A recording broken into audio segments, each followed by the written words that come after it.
बिस्मिल्लाहिर्रहमानिर्रहीम। आज का हमारा टॉपिक है लीनियर कन्ग्रेंस। इससे लास्ट लेक्चर में हमने लीनियर कन्ग्रेंस क्या होता है वो पढ़ा था और लीनियर कन्ग्रेंस की कुछ एग्जांपल्स देखी और लीनियर कन्ग्रेंस का सॉल्यूशन कब एग्जिस्ट करता है वो देखा था। स्टार्ट करते हैं हम आज का टॉपिक। इसमें हम कुछ एग्जांपल्स को सॉल्व करेंगे। नंबर 1 एग्जांपल है, find the solution of 47x is congruent to 3 mod 31। तो एज़ यू नो कि इस इक्वेशन को हम लिख सकते हैं, ये लीनियर कन्ग्रेंस तब है जब 31 डिवाइड्स 47x माइनस 3 हो।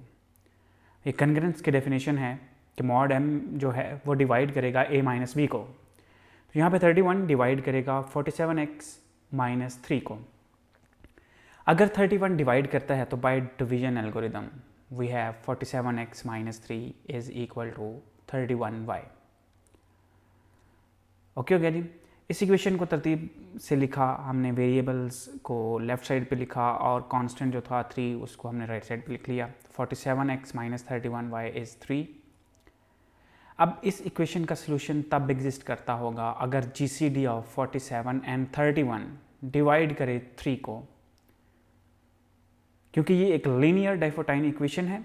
लीनियर डाइफोटाइन इक्वेशन का सलूशन तब एग्जिस्ट करता है जब GCD ऑफ AB डिवाइड करे C को।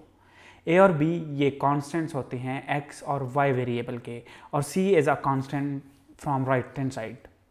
तो यहाँ पे 47 और 31 का GCD जो भी आएगा वो डिवाइड करना चाहिए 3 को। तो मैं पहले सबसे 47 और 37 का GCD फाइंड करता हूँ 31 का, और इसको फाइंड करेंगे हम यूक्लिडियन एल्गोरिदम से। यूक्लिडियन एल्गोरिदम से ही क्यों फाइंड करेंगे? क्योंकि यूक्लिडियन एल्गोरिदम जो है इसने बाद में यूज़ होना है। अगर सोल्यूशन एग्जिस्ट करता हुआ इसका तो ये यूज़ होगा सोल्यूशन फाइंड करने के लिए भी। ठीक हो गया जी। तो इस वजह से इसको हम इसका GCD फाइंड करेंगे बाय यूक्लिडियन एल्गोरिदम। तो ये by Euclidean algorithm 47 is equal to 31 into 1 plus 16 और 31 is equal to 16 into 1 plus 15, 16 is equal to 15 into 1 plus 1 and 15 is equal to 1 into 15 plus 0। ये यूक्लिडियन एल्गोरिदम है। Euclidean algorithm as you know कि हम लिखते हैं इसको by division. तो वो मैं एक दफ़ा आपका रिवाइज़ करवा देता हूँ कि ये हमने कैसे लिखा। 47 को डिवाइड किया गया है 31 पे बाय डिवीजन एल्गोरिदम। तो 31 1 से मल्टीप्लाई होगा, आंसर 31 ही आएगा, और फर्स्ट जो रिमाइंडर है दैट विल बी 16। ओके हो गया जी। फिर 16 को डिवाइड करेंगे हम 31 के साथ, तो 16 अगेन 1 से मल्टीप्लाई होगा, answer will be 16, remainder is 15। 15 को डिवाइड करेंगे हम 16 को डिवाइड करेंगे 15 पे, तो अगेन 1 से मल्टीप्लाई होगा 15 रिमाइंडर इज 1 एंड 1 को डिवाइड करेंगे हम 15 पे, quotient will be 15 and remainder will be 0। और जहाँ पे जिस नंबर पे रिमाइंडर 0 आता है that is called GCD। Okay हो गया जी। तो GCD जो है वो हमारे पास GCD 1 आया, और ये हमने यूक्लिडियन एल्गोरिदम में पढ़ा था कि ये GCD को हम 1 GCD जो है ये कैसे आया, और यूक्लिडियन एल्गोरिदम में हम ये ऑलरेडी पढ़ चुके हैं। तो अब ये जो 1 है ये डिवाइड करता है 3 को, 1 डिवाइड करता है 3 को। सो 47x minus 31y is 3 has solution. तो इसका सल्यूशन जो है वो एग्जिस्ट करता होगा। अब हम इसका सल्यूशन फाइंड करेंगे। पहला हम जो स्टेप है वो कंप्लीट कर चुके हैं कि क्या इसका सल्यूशन एग्जिस्ट करता है। तो यस, इसका सल्यूशन एग्जिस्ट करता है। अगर यहाँ पे GCD कुछ और नंबर आता जो कि 3 को डिवाइड ना करता होता तो देन हम कहते कि इसका सल्यूशन एग्जिस्ट नहीं करता। अब हमने सल्यूशन फाइंड करना है। सल्यूशन फाइंड करने के लिए ये जो डिवीजन एल्गोरिदम है इसके वो वाले स्टेप जो हैं वो पिक कर लें जहाँ पे रिमाइंडर 0 नहीं है। तो इसके फर्स्ट 3 स्टेप्स हैं जहाँ पे रिमाइंडर 0 नहीं था, वो पिक कर लें। वहाँ से अब हमने x की वैल्यू फाइंड करनी है जो हम फाइंड करना चाहते हैं। ठीक हो गया जी। सोल्यूशन में हम इस x की वैल्यू फाइंड करना चाहते हैं, और हम यूक्लिडियन एल्गोरिदम के 3 स्टेप्स जो हैं वो पिक करने जा रहे हैं जिनमें रिमाइंडर 0 नहीं है। ओके जी। तो वो 3 स्टेप ये हैं आपके पास। अब हर स्टेप में से आपने क्या करना है, रिमाइंडर की वैल्यू फाइंड कर लेनी है। तो पहला जो इक्वेशन है उसमें 16 रिमाइंडर है, दूसरी इक्वेशन में 15 रिमाइंडर है और थर्ड इक्वेशन में 1 रिमाइंडर है। तो पहली इक्वेशन में से रिमाइंडर 16 की वैल्यू फाइंड की, सेकंड इक्वेशन में से रिमाइंडर 15 की वैल्यू फाइंड हुई और थर्ड इक्वेशन में से रिमाइंडर 1 की वैल्यू फाइंड हुई। ओके हो गया जी। अब थोड़ा सा यहाँ पे गौर कीजिएगा, ये थोड़ा सा स्टेप जो है वो अंडरस्टैंड करने वाला है। इसके बाद क्या होने लगा है, इक्वेशन नंबर 2 की वैल्यू को इक्वेशन नंबर 3 में पुट करना है हमने। इक्वेशन नंबर 2 की वैल्यू को इक्वेशन नंबर 3 में पुट करना है हमने। ठीक हो गया जी। इक्वेशन नंबर 2 में वैल्यू किसकी है, इक्वेशन नंबर 2 में वैल्यू 15 की है। ये 15 की वैल्यू क्या है, 31 माइनस 16 इंटू 1, और इक्वेशन नंबर 3 में भी 15 है, इस 15 की जगह पे वो 31 माइनस 16 इंटू 1 पुट करना है। गौर कीजिएगा, ये मेरे पास 3 इक्वेशंस थी, इसमें मैंने क्या किया, इक्वेशन नंबर 3 को पुट कर दिया इक्वेशन नंबर 2 में। देखिए ज़रा, ये इक्वेशन नंबर 3 है, इसमें ये 1 है, 1 एज इट इज़ आ गया। 16 इंटू 1, 16 को 1 से मल्टीप्लाई कर दिया, नो इशू। 15 है, ये 15 की यहाँ से ये वैल्यू हमने पुट कर दी, 15 की वैल्यू इक्वेशन नंबर 2 से, जो कि थी 31 माइनस 16 इंटू 1, और इक्वेशन नंबर 3 का ये 1 एज इट इज़ यहाँ पे आ गया। ओके ओके जी। नेक्स्ट स्टेप मोस्ट इंपॉर्टेंट, गौर कीजिएगा, ये 1 31 से मल्टीप्लाई हो रहा है और ये 1 इस 1 से मल्टीप्लाई करेंगे, 16 से भी मल्टीप्लाई हो रहा है, लेकिन इस 1 को जो मल्टीप्लिकेशन है, इसको हम जो ब्रैकेट में नंबर लिखा होगा उसी से मल्टीप्लाई करेंगे।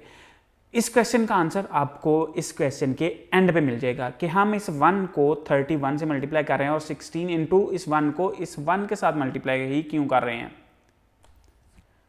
ओके ओके जी। ये क्वेश्चन के एंड पे आपको इसका आंसर मैं दूंगा, याद रखिएगा। अब ये 1 जो है बाहर ये मल्टीप्लाई हो गया इक्वेशन के साथ, और जो मेरे पास आंसर है वो ये आ गया, और ये चूँकि बाहर माइनस था तो ये अंदर माइनस जो है ये क्या हो जाएगा प्लस, और अब 16 इंटू 1 और दिस इज़ आल्सो 16 इंटू 1, तो 16 इंटू 1 16 इंटू 1, ये गौर कीजिएगा यहाँ पे ये 16 इंटू 2 हो गया, क्योंकि यहाँ से हमने 16 को अगर दोनों इक्वेशंस में से कॉमन लेते हैं, दोनों इक्वेशंस में से 16 को कॉमन लेते हैं तो 1 + 1 क्या होगा, 2 होगा। ओके हो गया जी। नेक्स्ट, अब अगेन वही कि हमने 16 + 16 को 32 क्यों नहीं किया, ये असल में 32 ही है, आप गौर करें तो 16 इंटू 2 32 ही होता है। अब मल्टीप्लाई करके क्यों नहीं लिखा, इसका अगेन क्वेश्चन का आंसर, इस क्वेश्चन का आंसर इस सोल्यूशन के एंड पे, ध्यान रखिएगा। अब नेक्स्ट स्टेप क्या होगा, अगेन जी, अब इससे पिछले वाले स्टेप में हमने क्या किया, 2 इक्वेशन को पुट किया था इक्वेशन नंबर 3 में, तो इक्वेशन 4 बनी। अब इक्वेशन 1 को पुट करें इक्वेशन 4 में। इक्वेशन 1 में किसकी वैल्यू है, 16 रिमाइंडर की वैल्यू है, तो इक्वेशन 4 में भी ये 16 है। ओके हो गया जी। तो 16 की वैल्यू हम पुट करेंगे यहाँ पे इक्वेशन नंबर 4 में, तो अगला नेक्स्ट स्टेप है put equation 1 in 4, this is equation 4 और this is the value of 16। Again यहाँ पे अगर आप देखें तो इसमें ये 1 है, आगे ये 16 की वैल्यू आई है यहाँ तक, और ये 2 एज इट इज़ है, और ये 31 इंटू 1 आ गया। ठीक हो गया जी। नेक्स्ट, अब इसको हमने सिंप्लीफाई किया, ये 2 ये जो मेरे पास 2 है, ये 2 मल्टीप्लाई हो रहा है 47 से, और ये 2 अगेन मल्टीप्लाई करेंगे हम इस 1 के साथ। जब हमने इसको मल्टीप्लाई किया तो मेरे पास आ गया 47 into 2 minus 31 into 2 minus 31 into 1, और माइनस 31 यहाँ से कॉमन, तो 2 + 1, तो 2 + 1 जो है वो क्या हो जाएगा 31 इंटू 3। तो दिस इज, ये हमारे मेरे पास फाइनल इक्वेशन आ गई, क्योंकि अब इक्वेशन 1 भी हम पुट कर चुके हैं, अब कोई इक्वेशन नहीं पुट करने के लिए बची, तो ये फाइनल इक्वेशन बन गई। ओके ओके जी। अब ये मेरे पास फाइनल इक्वेशन है, इसको ज़रा गौर से देखें, अगर आप इसको, सॉरी मैं ज़रा, ये मेरे पास इक्वेशन है फाइनल,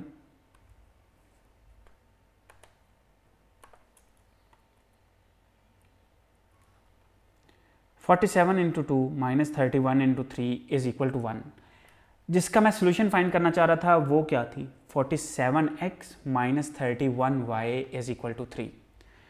तो यहाँ पे मेरे पहले क्वेश्चन का आंसर आपको मिल गया होगा, जो मैं आपको बताना चाह रहा था, जो आंसर आपको बताना चाह रहा था कि मैं इनको मल्टीप्लाई ये 31 इंटू थ्री क्यों नहीं कर रहा, 2 इंटू 47 क्यों नहीं कर रहा, क्योंकि मेरे पास जो एक मैं उसको इस फॉर्म में लेके आना चाहता था 47 into two minus 31 into three, तो ये 47 इंटू एक्स है। अब 47 के साथ जो कांस्टेंट मल्टीप्लाई हो रहा है वो किसकी वैल्यू हो जाएगी, एक्स की वैल्यू होगी। इस वजह से हम इनको मल्टीप्लाई नहीं कर रहे थे। 31 इंटू जो भी कांस्टेंट है यहाँ पे 3 है, वो 31 इंटू वाई है, तो वाई की वैल्यू वो होगी। लेकिन अभी सोल्यूशन फाइंड नहीं हुआ, इधर ही रहिएगा, गौर कीजिएगा क्यों नहीं हुआ, क्योंकि मेरे पास जो इक्वेशन आई है उसकी राइट साइड पे 1 है, लेकिन जो गिवन थी जिसका सोल्यूशन फाइंड करना था दैट इज़ उसकी राइट साइड पे क्या था, 3 था। तो अब क्या करें, तो अब कौन सी मुश्किल रहे, दोनों साइडों पे इक्वेशन के बोथ साइड पे मल्टीप्लाई कर दे 3 से। अगेन जब हम इस 1 को 3 से मल्टीप्लाई करेंगे ये तो 3 हो गया, लेकिन इस 3 को हम 47 से मल्टीप्लाई नहीं करेंगे, क्योंकि अगेन हमने जब इसको कंपेयर करना है उस इक्वेशन से तो 47 मुझे यहाँ पे चाहिए, तो इस 3 को मैं इस 2 से मल्टीप्लाई कर दिया तो ये 6 हो गया। इसी तरह से मैंने इस 3 को 3 से मल्टीप्लाई कर दिया तो ये 9 हो गया। तो 47 into 6 minus 31 into 9 is equal to 3।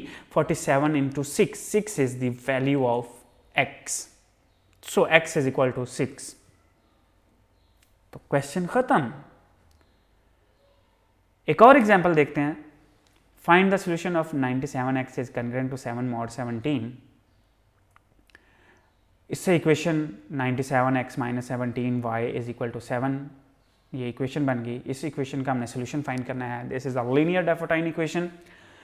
इसका सोल्यूशन एग्जिस्ट करेगा अगर 97 और 17 का जीसीडी डिवाइड करता है 7 को। जीसीडी फाइंड करेंगे यूक्लिडियन एल्गोरिदम से, you know very well Euclidean algorithm. तो यूक्लिडियन एल्गोरिदम जो है वो 97 का फर्स्ट स्टेप जो है वो 97 is equal to 17 into 5 plus 12 remainder आ गया। अब नेक्स्ट स्टेप में हम 17 को डिवाइड करेंगे 12 पे और जो रिमाइंडर बचेगा दैट विल बी 5, और फिर 12 को डिवाइड करेंगे 5 पे, 5 इंटू 2 प्लस रिमाइंडर इज 2, और 2 को डिवाइड करेंगे 5 पे तो रिमाइंडर 1, और 1 को डिवाइड करेंगे 2 पे, 2 को डिवाइड करेंगे 1 पे तो रिमाइंडर विल बी 0। तो जिस नंबर पे रिमाइंडर जो है वो 0 आया, जो डिवाइजर था दैट इज़ 1, तो 1 is the GCD of 97 and 17 GCD है। ये जीसीडी जो है 1 क्योंकि हर नंबर को डिवाइड करता है, तो GCD of 97 and 17 is 1, 1 divide करता है 17 को, इट हैज़ सोल्यूशन। ओके जी, इसका सोल्यूशन एग्जिस्ट करता है। नेक्स्ट स्टेप में क्या करते हैं, नेक्स्ट स्टेप में हम ये जो यूक्लिडियन एल्गोरिदम है इसके वो स्टेप पिक कर लेते हैं जहाँ पे रिमाइंडर 0 नहीं होता। तो कितने स्टेप बनते हैं अगर आप ज़रा गौर करें तो स्टेप नंबर 1 में भी रिमाइंडर 0 नहीं है, 2 में भी नहीं है, 3 में भी रिमाइंडर 0 नहीं है, और 4 में भी रिमाइंडर 0 नहीं है। जस्ट पहले 4 स्टेप जो हैं वो पिक कर लिए। पिक करने के बाद हर स्टेप में से हमने रिमाइंडर की वैल्यू फाइंड कर ली। पहले स्टेप में रिमाइंडर 12 है, सेकंड में 5 है, थर्ड में 2 है, और फोर्थ स्टेप में 1 रिमाइंडर है। तो मैंने हर स्टेप में से रिमाइंडर की वैल्यू फाइंड की। फर्स्ट स्टेप में से 12 की वैल्यू, सेकंड स्टेप में से 5 की वैल्यू, थर्ड स्टेप में से 2 की वैल्यू, फर्स्ट स्टेप में से 1 की वैल्यू। इन इक्वेशंस के नाम रख दिए, इक्वेशन 1, 2, 3 और 4। अब कैसे सॉल्व करते हैं, सेकंड लास्ट इक्वेशन को लास्ट में पुट करते हैं। पहले इक्वेशन 3 को पुट कर दें 4 में, इक्वेशन 3 को पुट कर दें 4 में। कैसे किया पुट, ज़रा गौर कीजिएगा, यही स्टेप हैं इस इक्वेशंस में समझने वाले। इक्वेशन नंबर ये 3 है, 3 में किसकी वैल्यू है, 2 की। इक्वेशन नंबर 4 में ये 2 है, 1 एज इट इज़ आया। 5 के साथ मैंने 1 लिख दिया क्योंकि हर नंबर के साथ एक नंबर ब्रैकेट में मल्टीप्लाई हो रहा है, तो 5 के साथ 1 लिख दिया, उससे कोई फ़र्क नहीं पड़ेगा। आगे था 2 की जगह पे ये सारी वैल्यूज़ आ गई। ओके जी। नेक्स्ट ये 2 as it is. Next step में ये 2 12 से मल्टीप्लाई होगा और ये 2 इस 2 से मल्टीप्लाई होगा। मैं आंसर कर चुका हूं कि ये 2 5 से मल्टीप्लाई क्यों नहीं होगा। ओके जी, मल्टीप्लाई करने के बाद ये आ गया जी हमारे पास 5 into 1 minus 12 into 2 plus 5 into 4, चूंकि ये माइनस था तो ये माइनस प्लस हो गया। 5 इंटू 1 और 5 into 4, 5 common, 1 plus 4 is 5, minus 12 into 2, this is equation number 5। Next step, equation number 5 में पुट कर दें इक्वेशन 2 को, पुट 2 इन इक्वेशन 5। 2 में वैल्यू 5 की थी, 5 में की वैल्यू किसकी इक्वल थी 17 माइनस 12 इंटू 1, वैल्यूज पुट की,